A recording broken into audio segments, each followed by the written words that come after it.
Hola, ¿qué tal? Soy Andrea Romero y esto es Mundo Podcast, el espacio donde política, análisis, reflexión y cultura se conectan a través de los mejores podcasts de la multiplataforma Telesur. En los próximos minutos recorreremos Mundo Conexo con Saraí Amorós, El Mundo según Ramonet con Ignacio Ramonet y Orbearte con José Delgado. La violencia ha golpeado distintos países en los últimos años. Es un arma contra los gobiernos soberanos y sirve como preámbulo para favorecer agendas extranjeras, pasando por encima de millones de vidas. Saraí Amorós, en Mundo Conexo, nos cuenta cómo la violencia armada es una herramienta de control extranjero. Haití, Ecuador y Palestina son solo una muestra de este hecho. Mientras que en medio de esta agenda, Venezuela defiende su paz y soberanía desarticulando la violencia extremista. Acompáñenme. La violencia que golpea a varios países es una herramienta usada para desestabilizar gobiernos soberanos y favorecer agendas extranjeras. Este fenómeno amenaza la paz, la justicia y la vida de miles de personas. Ahora, ¿cómo podemos desde nuestra sociedad, desde la comunidad internacional, responder efectivamente para frenar este ciclo de violencia y proteger la autonomía de nuestros pueblos? Es una pregunta interesante y difícil también. Soy Saraí Amorós y esto es Mundo Conexo, un podcast de Telesur. En diversas regiones del mundo, la violencia no es solo una consecuencia de conflictos internos, sino un recurso calculado para debilitar a los gobiernos soberanos. Este patrón es impulsado y sostenido muchas veces por intereses de Occidente, de aquellos países que creen que son dueños de otro. Y a partir de ahí se despliega sobre territorios con un alto valor geopolítico y buscan, ¿qué específicamente? Erosionar la gobernabilidad y justificar intervenciones y abrir paso a agendas económicas y militares. El objetivo es claro: convertir la inseguridad en un instrumento de control y sometimiento. Y es esa herramienta la que hoy afecta a países como Haití y Ecuador, desde gobiernos que aprovechan ese recurso para sus propios beneficios o, en casos contrarios, pese a que los gobiernos trabajan constantemente por la paz y la estabilidad, siempre aparecen intereses externos que atentan contra ello. Es el caso de Colombia o Venezuela. Hagamos el recorrido. En Haití, por ejemplo, el nuevo Consejo Presidencial de Transición, que viene trabajando hace algún tiempo, ha decretado conjuntamente con representantes del gobierno de este país un estado de emergencia de 3 meses en los departamentos de Oeste, Atibonit y Centro, regiones severamente golpeadas por la escalada de violencia de las bandas criminales. La medida, vigente desde el sábado pasado, busca dar a las autoridades tiempo y recursos para restablecer la paz. Sin embargo, el CPT, como se le conoce al Consejo de Transición, con casi 4 años de existencia, arrastra una profunda crisis de legitimidad y nulos avances en el control de la inseguridad. Y desde enero, la violencia ha cobrado la vida de más de 3.000 personas y ha desplazado a 239.000 personas. Ojo, este desplazamiento, ¿hacia dónde lleva a las personas? Al país más cercano, República Dominicana, pero desde este país también hay deportaciones. Desde enero de este año, más de 100.000 personas han sido devueltas a un país donde la inestabilidad y la violencia no permite el avance de su población. ¿A quién beneficia esto? ¿Qué pasa en Haití? La situación no dista mucho de lo que sucede, por ejemplo, en Ecuador, con ciertas salvedades, claro está. Allí Noboa, el presidente, dijo: estado de excepción para eliminar la violencia, pero parece que ha sido para lo contrario, para profundizarla. Ante estos intentos repetitivos, ¿qué ejemplos surgen en nuestro continente que muestran una cara distinta ante ello? Países como, por ejemplo, Colombia y Venezuela. Se juntan ambos como la plata en los Andes, decía José Martí, para darle frente a quien intente provocar lo mismo en sus tierras. Gustavo Petro con sus características, Nicolás Maduro con las suyas. Si bien la muerte del senador y precandidato presidencial Miguel Uribe Turbay, que se reportó en las últimas horas, marca un punto crítico en la violencia política, 2 meses después de sufrir un atentado durante un acto proselitista en Bogotá, Petro no se rinde. condenó el hecho directamente, instruyó investigación directa, transparente y limpia, pero además es importante decir que ha reconocido la necesidad de trabajar codo a codo con su vecino venezolano, un pueblo hermano que comparte la misma historia, decía. ¿Y trabajar en qué sentido? En todos, fundamentalmente en la paz, desde zonas de paz y economía y desde otras iniciativas. Colombia planteó en las últimas horas cara ante las posibles agresiones por parte de Estados Unidos contra cualquier país soberano. Ante ello, Petro mostró apoyo también a Venezuela durante los últimos días cuando el presidente fue directamente agredido, subiendo esta suma por su supuesta captura. Un país que no solo es atacado desde la figura de su presidente, me refiero a Venezuela, sino también con actos terroristas directos. ¿No me creen? El ejemplo. El ministro de Interior, Justicia y Paz, Diosdado Cabello, denunciaba hace algunos días la desarticulación de un plan terrorista en Plaza Venezuela. Es una zona muy concurrida acá en el Distrito Capital, en Caracas, que buscaba detonar un artefacto explosivo el 3 de agosto en una plaza pública. El objetivo no eran las autoridades del país, no, para nada. Era el pueblo venezolano. El operativo resultó en la detención de 3 implicados, incluido un ciudadano colombiano. Cabello vinculó la conspiración con la extrema derecha y denunció que estas acciones son planificadas desde Estados Unidos. La administración de Donald Trump manda y paga. El mismo que anda tras casi todos los procesos desestabilizadores y asesinos del mundo, procesos que buscan asesinar a la gente. Ante ello, ¿qué nos toca a nosotros como periodistas? Siempre estar prestos para ir desentrañando cada patraña y exponerla ante el mundo, aunque a veces molestemos. Por eso el patrón de violencia contra voces críticas se repite una y otra vez y en especial se recrudece en Palestina. Por ejemplo, donde molesta aún más la presencia de la prensa. El asesinato de 5 periodistas colegas por parte de Israel tras atacar la tienda de prensa cerca del hospital Al-Shifa, hablamos de Al Jazeera en la ciudad de Gaza, lo demuestra. Con estas muertes, la cifra de periodistas asesinados durante el genocidio asciende a 238, según las autoridades locales. Y si bien la comunidad internacional ha condenado estos crímenes que forman parte de una estrategia de silenciamiento sistemático contra quienes documentan la realidad en zonas de conflicto, en este caso en la Franja de Gaza ante este genocidio, aún no es suficiente.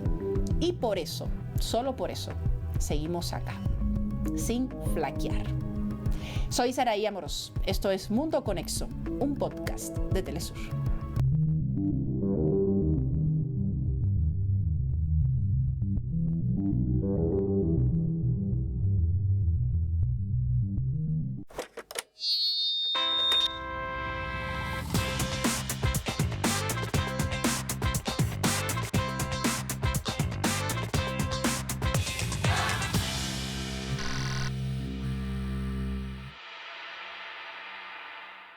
Continuamos con este segundo segmento de Mundo Podcast. El analista internacional Ignacio Ramonet denuncia que el chaleco con la palabra press ya no funciona como un escudo protector, sino que se ha convertido en una señal que identifica a los periodistas como blancos deliberados.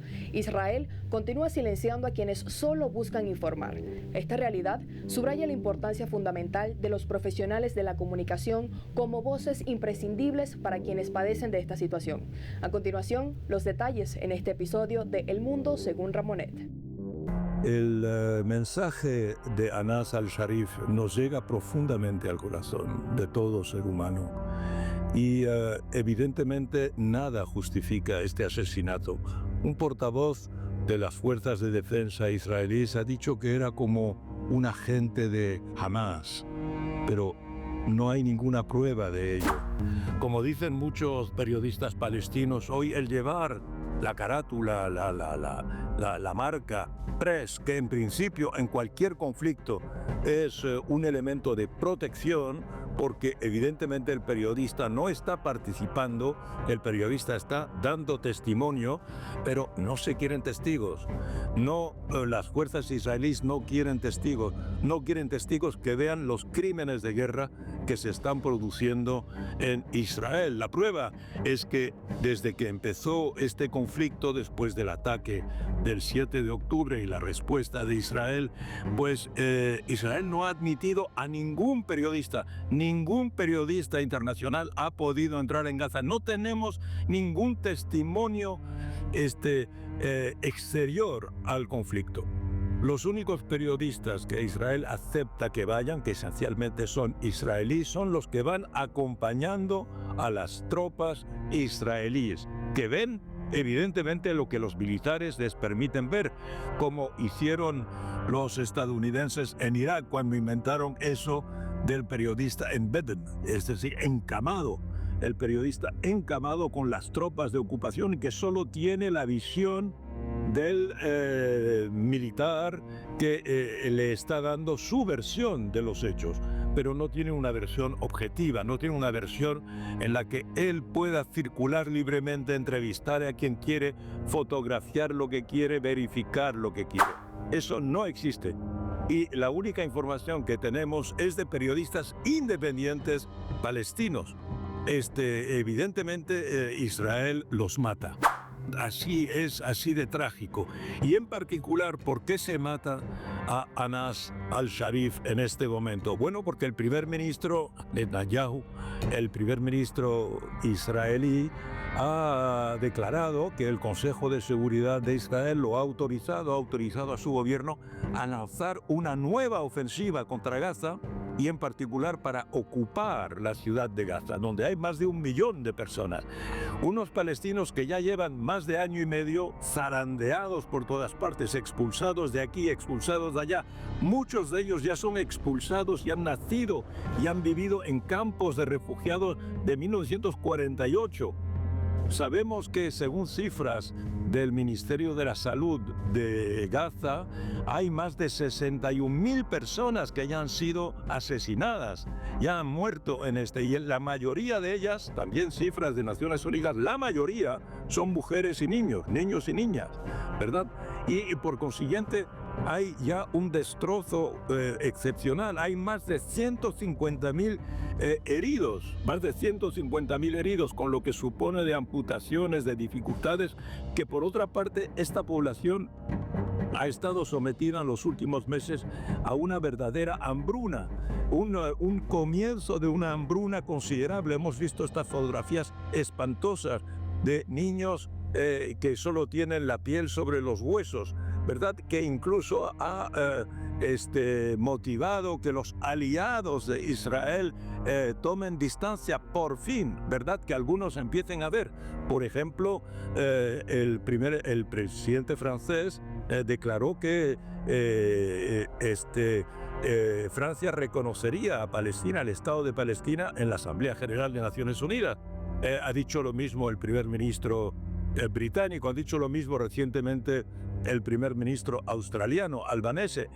Alemania, por ejemplo, que es un aliado aún más, fiel, aún más disciplinado que los propios Estados Unidos, pues finalmente el canciller Merz decidió hace unos días limitar las exportaciones militares y en particular suprimir cualquier exportación militar hacia Israel si el arma o la tecnología exportada va a ser usada en particular en Gaza. Hemos visto que se están tomando muchas medidas. Noruega, por ejemplo, el Fondo Soberano de Noruega acaba de excluir a 11 empresas israelíes de los fondos que ellos acumulan, capital de esas empresas, los ha vendido, se ha deshecho de ellos, porque esas empresas están fabricando elementos de tecnología militar que participan en el genocidio.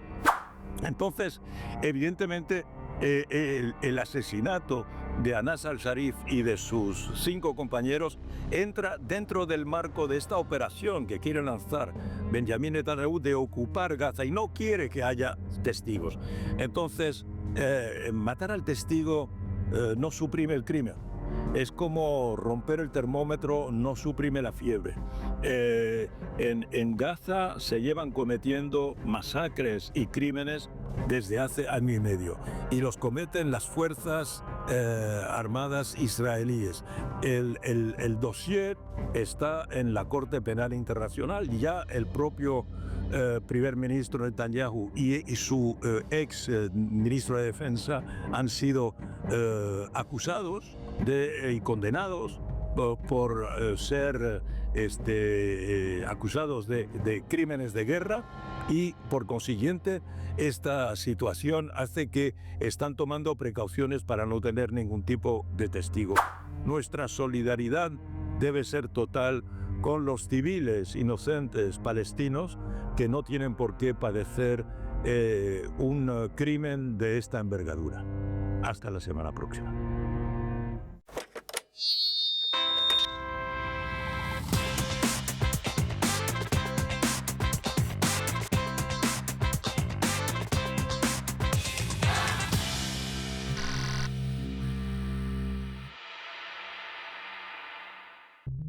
Llegamos al último segmento de Mundo Podcast. José Delgado compartió con el músico venezolano Joan Hernández, cuatrista y promotor de la identidad bolivariana, con su fórmula rítmica latino-caribeña, y conversaron acerca de su historia, trayectoria y proyectos más recientes. Disfruten de esta entrega de Orbe Arte.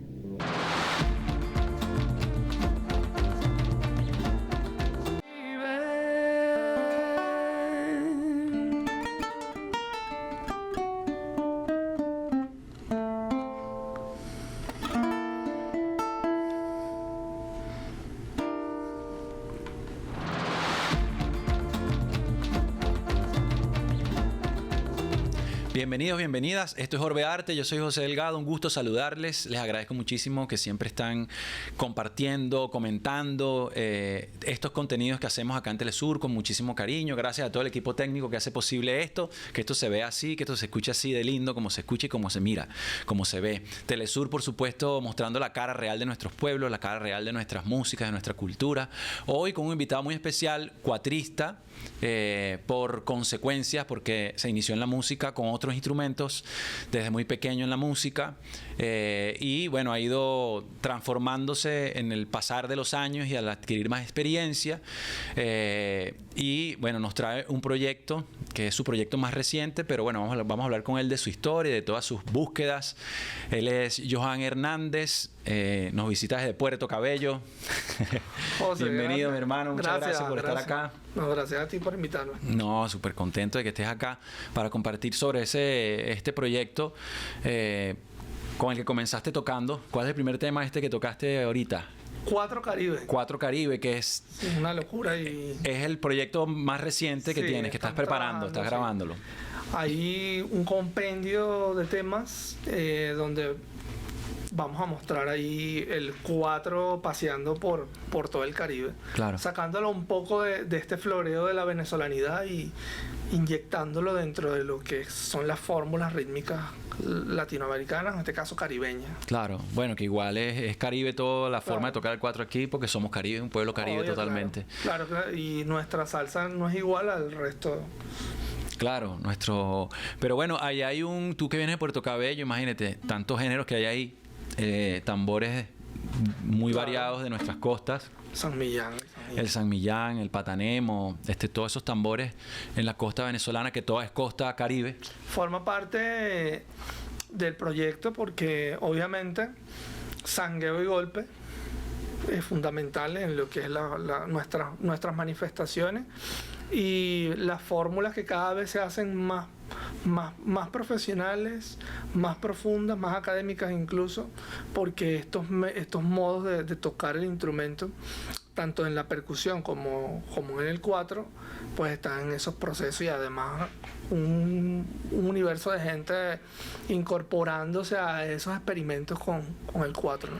Claro, no, y en ese mundo del Caribe hay muchas cosas, suceden muchas cosas. Están las Antillas, todas las Antillas, pues obviamente ahí hay un hervidero impresionante de géneros de música, influencia de muchas culturas, pero con la base afro, ¿no? Ahí. Claro. Y que se conecta con la nuestra, por supuesto. Las claves pueden entrar en la misma, muchos géneros de tambores. La nuestra sangre y golpe, por ejemplo.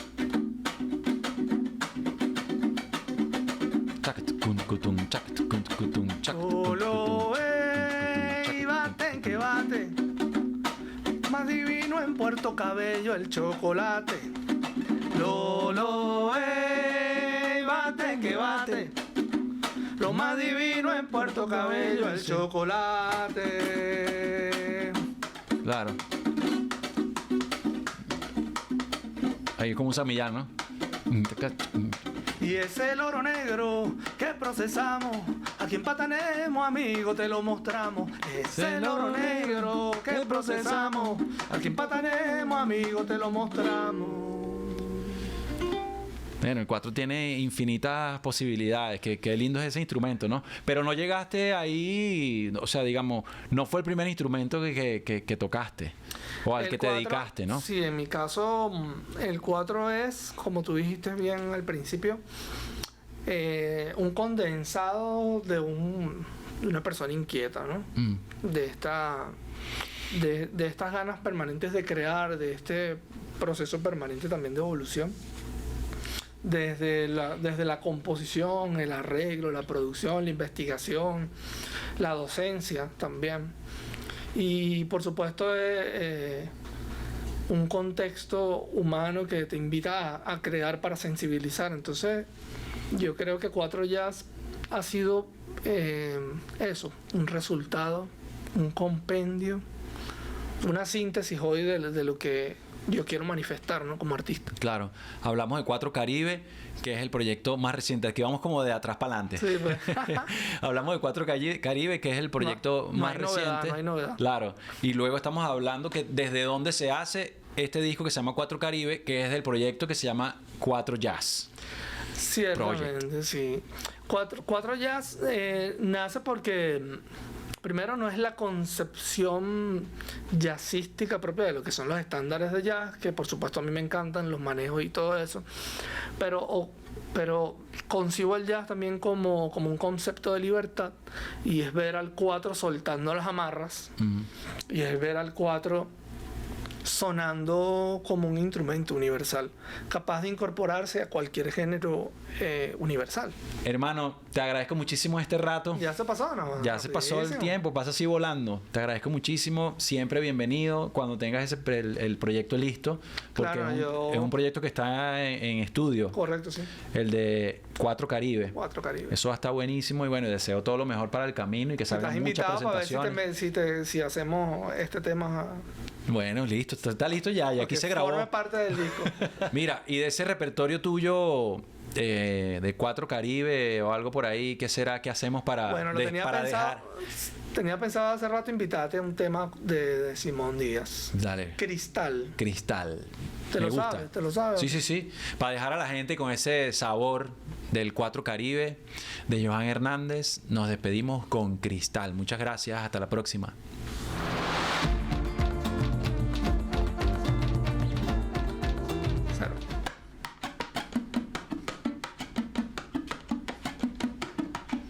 Usted sí que es bien bonita, señorita. Tiene la boca de caña dulce recién corta. Usted sí que es bien bonita, señorita. Y la sonrisa como las flores de reseda. Cristal, bonita como el turpial que canta en el morichal.